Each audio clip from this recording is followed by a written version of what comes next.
Hello everybody and welcome back to the Fantasy Football Fix YouTube channel. My name is FPL Phillips and it's going to be a week of Eddie versus the algorithm, where this week during the international break we're taking a look at wildcard drafts, but once again it's going to be the algorithm team up against my own personal wildcard draft that I have put together.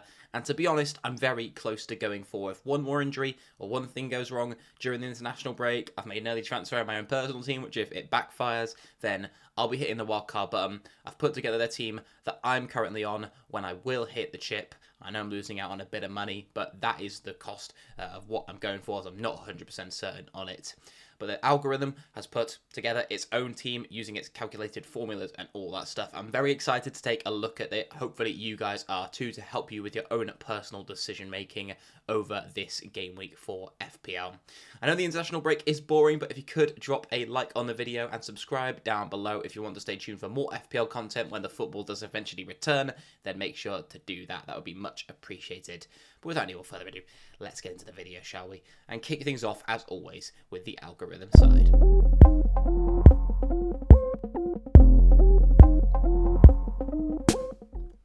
So we have the algorithm lining up in a 4-4-2 for this game week. It's not going to be doing that every week, of course, but for game week 4, it's going to be in this formation.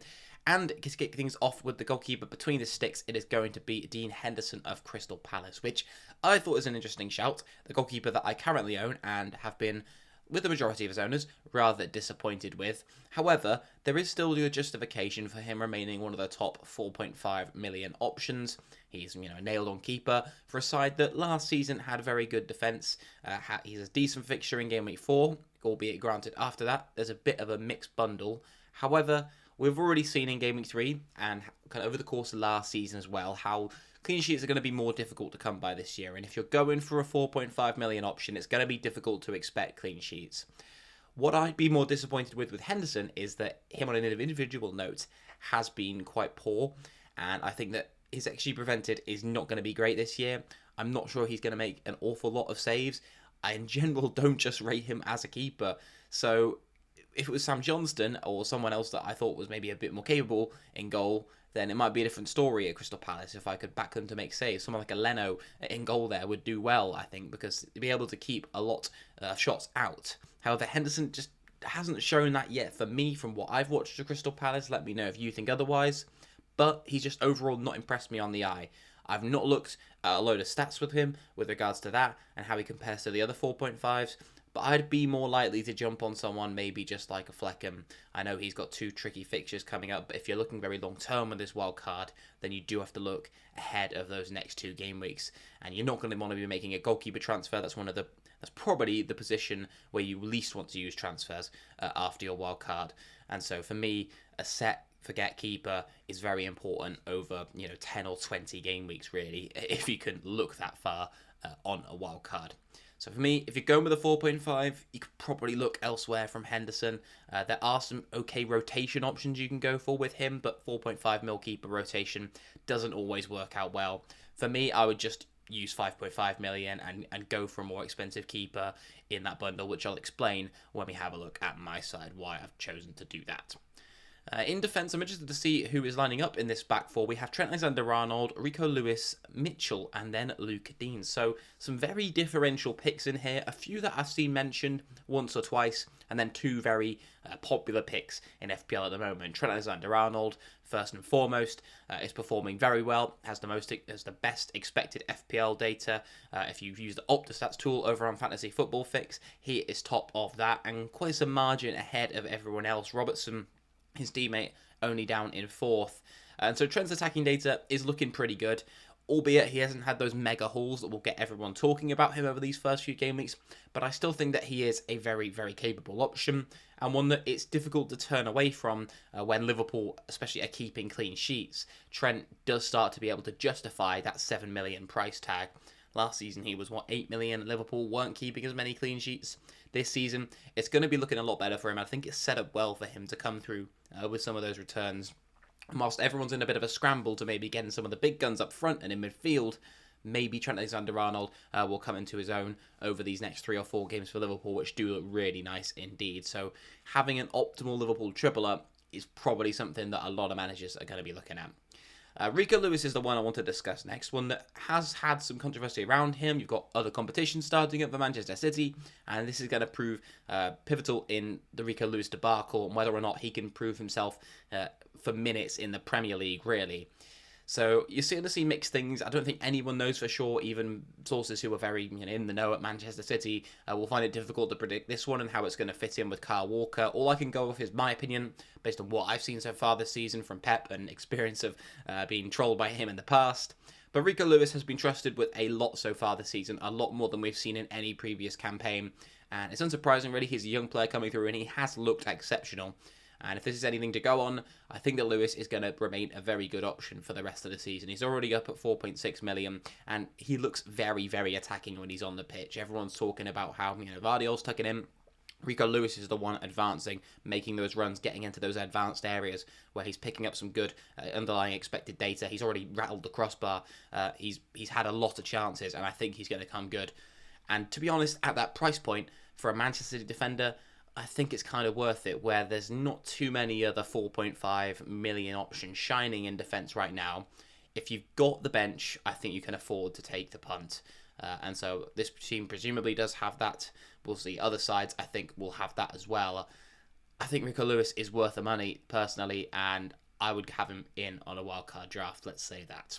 The other two are very interesting picks. There's a double up on Crystal Palace defence with Mitchell, which I would definitely not be justifying based on what I've seen so far from them anyway. He has been getting forward a lot, Mitchell. I still don't think he's a better pick than Munoz, all things considered. And so I'm a bit confused as why he's in here. He has been picked, I think, by the algorithm team once in the past, so maybe there's a bit of a liking to him. Maybe he'll come good in this Leicester fixture. But as mentioned, there's a bit of a mixed bag for Crystal Palace up next, so I'm interested by that pick.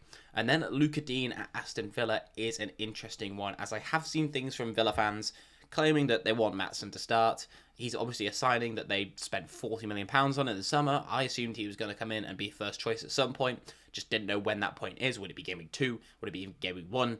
But they've waited at least 3 game weeks at Aston Villa, and I think maybe Game Week 4 could be the one. And either way, I think you've kind of just got a bit of a ticking time bomb with Luca Dean, one that you maybe don't want if you've got other defenders like Rico Lewis in. Granted, Luca Dean is a pretty cheap option. He's on my, however, forever FPL troll list, and for that reason can never step foot anywhere near my team. A totally logical reason for never picking the guy again, but he has just proven himself to be an FPL troll, and I don't trust him to do anything else but troll down the line, to be honest, as well. So saying that, I think you're going to get an early sub from him every game if he does start, so not that much potential for attacking returns, but Aston Villa do have a good set of fixtures coming up next. He could grab some attacking returns, of course, during those first 60 minutes, but if you're looking just for the clean sheets anyway, then I'm not sure why you wouldn't just go for someone like a Konsa who's more assured for minutes. Okay, Luca Dean might go off, and then Villa could concede, and you could get a clean sheet bank that way, but I just don't think it's worth the risk when you've got someone like a Lewis in the side as well in particular. It just doesn't make too much sense to me, and so for that reason, I wouldn't be owning Luca Dean right now. In midfield, we're going to see Mohamed Salah, Eze, Diogo Jota, and then Morgan Rogers, a midfield that I really do like the look of. I think Salah is going to be on every wildcard team, really. I think if anyone's going to choose to drop one of Haaland or Salah, most teams are choosing to drop Erling Haaland right now due to fixtures and everything like that. Liverpool have a fantastic 3 games coming up. I think the optimal triple up, therefore the algorithm thinks for Liverpool is Salah, Trent, and Jota, which is interesting. Diogo Jota has impressed me quite a lot during those first 3 weeks, maybe less so last time out against Manchester United, which was a bit disappointing as an owner of the man.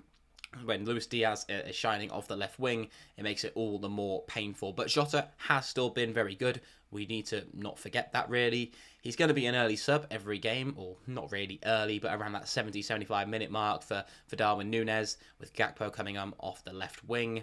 So he's still one that I think will come good and will get points. It's just whether he will find the form that we've seen Salah and Luis Diaz at the moment hitting so far over these first few game weeks. But he has got returns, and let's not say that he hasn't been missing chances as well. He's had at least 2 from Trent over those first 2 game weeks that he could have put away, and he could be on a higher amount of points than Luis Diaz, and people would be debating that a lot more than maybe they are. There's a bit of speculation around international duty and all that stuff, so maybe keep an eye on that if you're going for Liverpool options, Jota and Diaz in particular. But yeah, those are my 2 cents on the issues. I think you can't really go wrong with Jota or Diaz.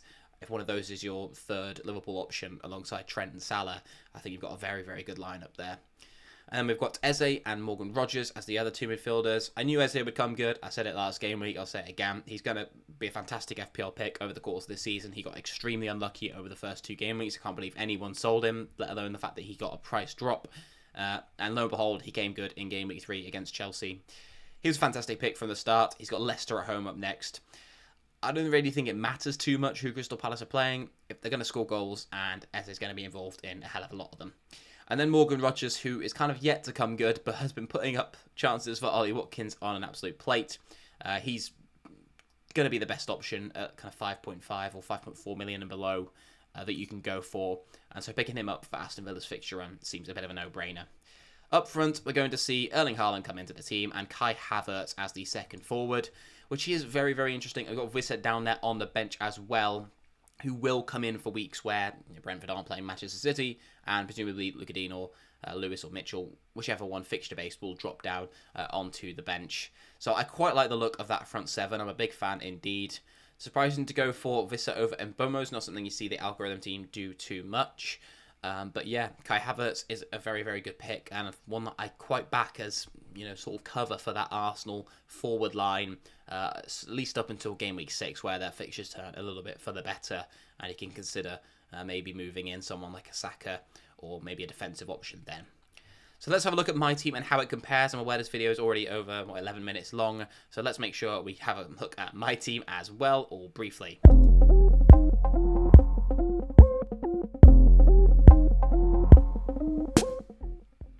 Okay, so here is my side. It doesn't look that similar at all, really. I've made one big sacrifice in this team that I don't like making, and it's Trent down to Robertson to save $1 million. And I did need this $1 million to get in the other attackers that I wanted, and I know I've said a lot about Trent's attacking data being very impressive, but Robertson's look decent as well. Both of them seem to be getting subbed off at varying points in the game. I think Connor Bradley is one that they're going to want to give more minutes to, and hence Trent is more likely to be subbed earlier. And so on the one hand, you might get clean sheets that again might get wiped out in that maybe 10-minute spell between where Trent and Robertson get subbed off at max. But on the other hand, you've got more potential for attacking returns with Trent on the pitch for more minutes. So that's what you're going to want as a Trent owner. And we're not really seeing him get 90 so far this season. I think that's going to be something that continues, dare I say, no matter how many strops Trent decides to throw. And so I'm not seeing the upside there as much as maybe you would have in previous years. I know Trent can easily get returns, maybe even 2, in the first 70 minutes of a match. But for me, I just think that $1 million does make a big difference to the rest of the side. And so I've decided to go with Robbo over Trent. I've stuck with Rico Lewis for reasons mentioned prior. I've gone with Robinson, who is a player I'm a big advocate for since game week 1. And then Davies of Ipswich on the bench, who's got great attacking data, has been playing very far forward, very advanced. One that was talked about a lot in pre-season, was just not picked by anyone, basically due to Ipswich's first 2 opening games where you weren't going to be able to start him against Liverpool and Man City. And then Mosquera as a 4.0 mil defender. I've gone with Raya in goal as my 5.5 mil keeper of choice. Now, you could go with Alisson in this side. However, I want to leave that third Liverpool slot open for if, they are scoring so many goals that it seems inevitable to want a triple up on the Reds. But I've gone with Raya for now, just to carry him into that good fixture run that starts game week 6. As I think that from there on out, Arsenal are going to keep a fair amount of clean sheets. And even in these next 2 games, there could be a clean sheet or 2 in it for them. They have historically done very well, even in big matches where they tend to play a little bit more off the front foot, kind of on the back foot, shut up shop and defend very, very well, Arsenal, in my view, at least last season. The midfield looks pretty similar, 3 of the same assets in here, and then I've got Semenyo and Mbomo as my kind of 2s to complete my 5. Semenyo, granted, Bournemouth have tricky fixtures over the next 2 as well, and this is another reason why I'm hesitant to use my own wild card. Mbomo has Man City, Semenyo has Chelsea up next.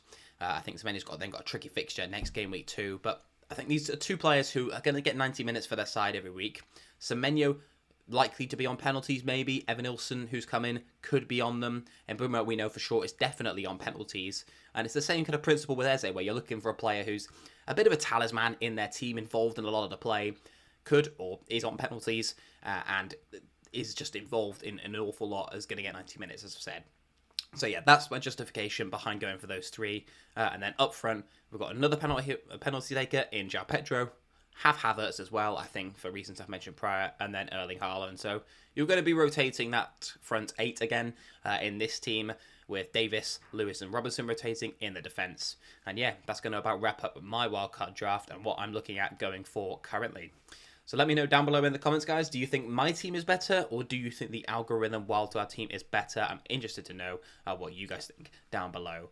As mentioned at the start of the video, if you did enjoy, then make sure to leave a thumbs up. It really does help us out here at the channel. And yeah, other than that, I wish you guys a good rest of your day. Take it easy, and goodbye.